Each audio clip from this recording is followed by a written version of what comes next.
EVO.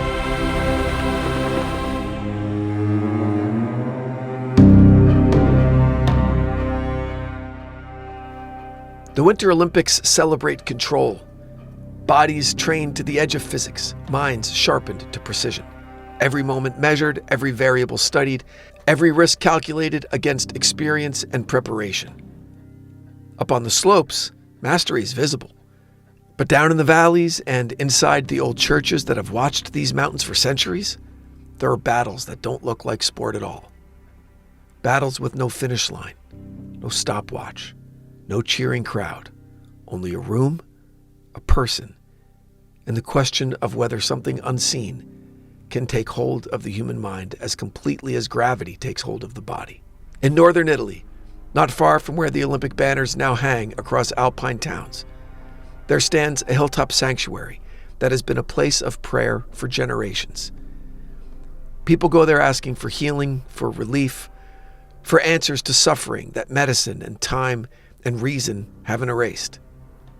And in recent years, one case from that place has echoed far beyond its stone walls. A reported exorcism that lasted hours, witnesses shaken, clergy exhausted. And a few minutes from now, we're going to step into the moment when those in the room believed they were no longer speaking to a woman in distress, but to something answering back through her. Welcome back to The Devil Within. So far in this series, the Alps have given us fear shaped like landscape, creatures in snow, voices in forests. But tonight the setting changes. The mountain remains outside the window, but the struggle moves inward. This is the battle that no one sees. And if you're drawn to stories that explore not just events, but the emotional and psychological terrain beneath them, following this show helps others find these deeper journeys as well. Rate, review, and comment. It helps more than you know. Emily Dickinson once wrote about terror arriving not in thunder, but in ordinary rooms. Sometimes the quietest places hold the loudest battles. Well, this is the battle no one sees. Chapter 1. The Sanctuary Above the Valley. From the slopes where Olympic skiers now carve their lines, you can look across the valleys of northern Italy and see church towers rising between clusters of stone houses. These communities have lived with the mountains for centuries, and faith has long been part of how people make sense of a landscape that offers both beauty and sudden loss. One of those places of faith sits on a hill overlooking the city of Vicenza, the Sanctuary of Monte Berico. It's not remote in the way high Alpine villages are remote. Roads wind up to it, pilgrims visit throughout the year. Its history stretches back to the 15th century, when tradition holds that the Virgin Mary appeared there during a time of plague. Since then, the sanctuary has been associated with protection, healing, and relief from suffering that feels larger than human control. People come carrying burdens that they can name: illness, grief, anxiety. And sometimes they come carrying something that they can't name. In Catholic tradition, as we all know, exorcism is not spectacle. It's not performed lightly and not without layer upon layer of scrutiny. Official exorcists are appointed by bishops. Psychological and medical explanations are always sought first. The Church's position, at least in modern times, is one of caution. Many cases that feel spiritual are often rooted in trauma or mental illness or neurological conditions. But occasionally, a case passes through those filters and still remains unsolved. And when it does, the Church steps into a space few others are willing to occupy. In recent years, Monte Berico became known for one such case. Reports described a woman brought to the sanctuary after months of distress that had resisted conventional treatment. Those close to her described drastic personality changes, sudden episodes of rage, and aversion to religious symbols she once held dear. They said her voice sometimes shifted in tone and cadence in ways that they struggled to explain. The details that circulated publicly were sparse, as they often are in these situations. Privacy matters. So does restraint. But what was shared carried a weight that drew attention. an exorcism conducted at the sanctuary that reportedly lasted for many hours. To understand why that matters in this region, you have to understand the role of belief in Alpine communities. These valleys have long been places where faith and folklore overlap. Stories of saints protecting villages from avalanches sit alongside tales of spirits in forests and creatures above the snowline. The sacred and the uncanny are not separate categories. They share the same geography. So when something happens in a sanctuary like Monte Berico, it resonates far beyond church walls. It becomes part of that same landscape of meaning as the mountains themselves. Inside the sanctuary, the room would have looked ordinary. Stone walls, wooden pews, candles, the quiet architecture of centuries of prayer. Outside, the mountains stand indifferent, snow shifting, wind moving across ridges without concern for what unfolds below. But inside, according to those present, the atmosphere tightened. Exorcism rites are structured and deliberate. Prayers spoken with authority, passages read aloud, questions asked not of the person alone, but of whatever might be speaking through them. The goal is not confrontation for its own sake, but clarity, to distinguish suffering of the mind from something believed to be spiritual oppression. For the priests involved, this is not theater. It is pastoral care taken to an extreme edge. Hours passed, voices rose and fell. Those present later described exhaustion, physical, emotional, spiritual. The sense of being in a struggle that had no visible opponent, only a person in visible pain. From outside, it's easy to categorize such events, to place them firmly in the realm of psychology or firmly in the realm of belief. But for the people in the room, those categories often blur. They see suffering, they see change, they reach for the tools that their tradition offers. And in a region where the mountains have always reminded people of forces larger than themselves, the idea that struggle can come from within as well as without, it doesn't feel abstract. It feels consistent with the world they know. Because in the Alps, people have long believed that not all battles are fought on slopes or in storms. Some unfold in silence, behind closed doors, in rooms where the only thing louder than the prayers is the fear that something is answering back.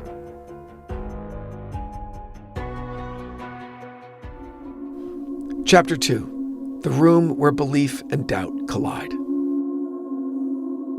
Exorcism in the modern Catholic Church doesn't begin with shouting. It always begins with questions. Long before prayers of command are spoken, there are interviews, there are medical evaluations, psychological assessments. Priests trained for this work are instructed to look first for mental health explanations, known neurological conditions, trauma responses. The Church is very wary of mislabeling suffering as supernatural.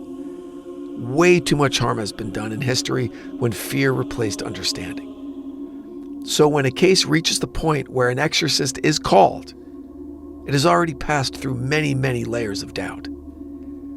At Monte Berico, according to accounts that circulated afterward, the woman brought to the sanctuary had been struggling for months. Those close to her described changes that unsettled them, not because they were dramatic in the cinematic sense, but because they felt alien to the person that they'd always known. Sudden rage, without any clear trigger, periods of withdrawal followed by agitation, an intense aversion to religious spaces she had once entered willingly and without hesitation. These details on their own can point in many directions: trauma, depression, anxiety disorder, dissociative episodes, all human and all deserving of care. But there were moments, witnesses said, when her voice shifted. Not simply louder or softer, but different in cadence, as though another pattern of speech had layered itself over her own. She reportedly spoke phrases she later didn't remember. She reacted strongly to prayers spoken quietly in Latin, a language that she didn't know. Those present interpreted those moments in the framework that they understood. Inside the sanctuary, the room would have been small, contained, candles burning, the faint smell of wax and old stone, the kind of quiet that holds every sound a little longer than usual. Outside, wind moved across the hillside, indifferent to what unfolded inside. Exorcism prayers are structured, deliberate, and despite many popular portrayals, often repetitive. The repetition is intentional. It creates a rhythm, focus, a steady presence meant to anchor the person in distress, even as the ritual addresses something believed to be beyond them. The priest doesn't shout immediately. He asks and he listens. He observes. And in that listening, something shifts. Witnesses later describe moments when the woman's posture changed, her expression tightened into something that they struggled to recognize. It wasn't theatrical or explosive, but it was strained, as though she were bracing against an internal force. One of the most unsettling elements in such cases is its unpredictability. Long stretches of relative calm interrupted by sudden, intense reactions. A prayer spoken softly triggers a sharp response. A question posed gently receives an answer in a tone that feels misplaced, detached from the person's usual voice. For those who believe in spiritual oppression, these are signs of something resisting. For those looking through a psychological lens, they can resemble disassociation. Is it dissociation or disassociation? I can never remember. But the stress response, the mind protecting itself in ways that are foreign to even the person experiencing them. In the room, those distinctions matter less than the immediate reality. A human being in visible distress. Hours passed. The priests rotated to avoid exhaustion. Family members waited outside, with their anxieties stretching time thin. And the ritual moved through phases: invocation, command, silence, more prayer. There were moments of quiet so complete that they felt even heavier than noise. Then, according to those present, came the moments they would later describe as the most difficult. Responses that didn't align with the woman's known personality. Words spoken in tones that felt distant. Resistance when religious symbols were placed nearby. Followed by exhaustion so deep she could barely lift her head. No one in that room would have felt triumphant, only tired. Because exorcism, whether understood spiritually or psychologically, is not a battle that looks like victory. It's slow, it's draining, ultimately uncertain. There's no visible opponent, only the shifting state of a person in obvious pain. And that uncertainty is where belief and doubt collide. The priest prays because he believes in the authority of the rite. The doctor might observe because she believes in the complexity of the mind. The family waits because they love the person laying in the bed more than they need a clear category for what's actually happening.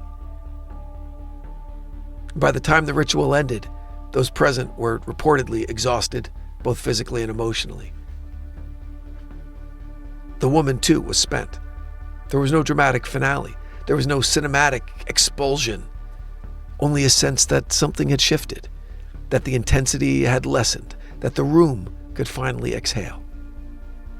In cases like this, improvement can come slowly. Sometimes it's attributed to the ritual, sometimes to ongoing medical care, sometimes to the passage of time. More often than not, it's a combination that defies neat explanation. But what lingers isn't certainty, it's memory. The memory of a room where suffering felt larger than language, where people reached for the tools that their tradition offered, where the line between spiritual interpretation and psychological reality felt thin, blurred by empathy and fear. Because in the Alps, people have always lived with forces they can't see, but they still need to navigate. Storms and avalanches, isolation. And for some, it makes sense that those forces might exist not only in the landscape, but in the human mind as well.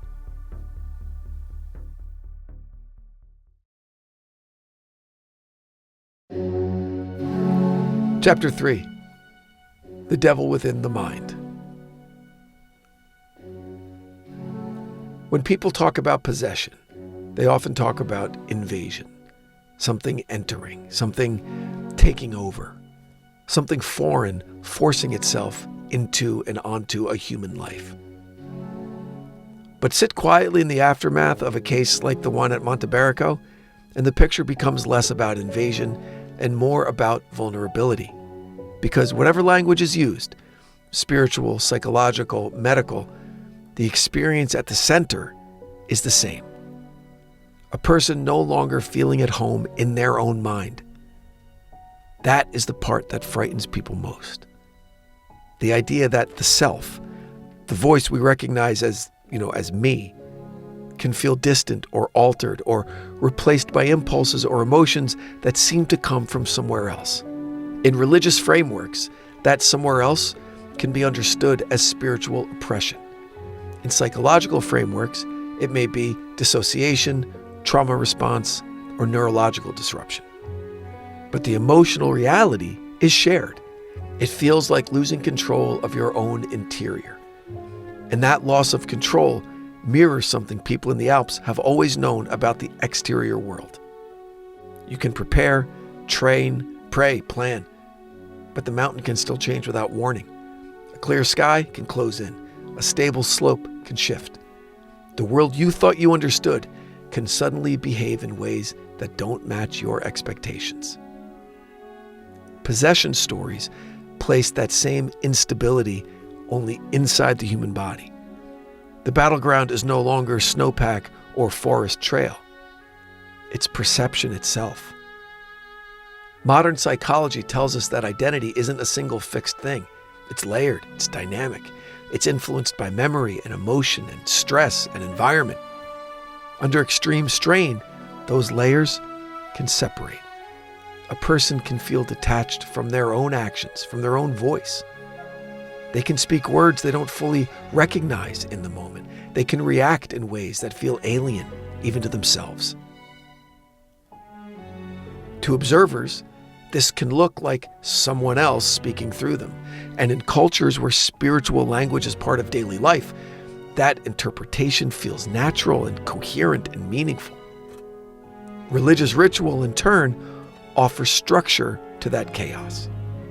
The exorcism rite is not just a confrontation with evil. It's an attempt to reassert identity, to speak to the person as if they are still there, to name them, to pray over them, to surround them with familiar symbols, familiar rhythms, familiar authority. In psychological terms, that can function as what's known as grounding. In spiritual terms, it's liberation.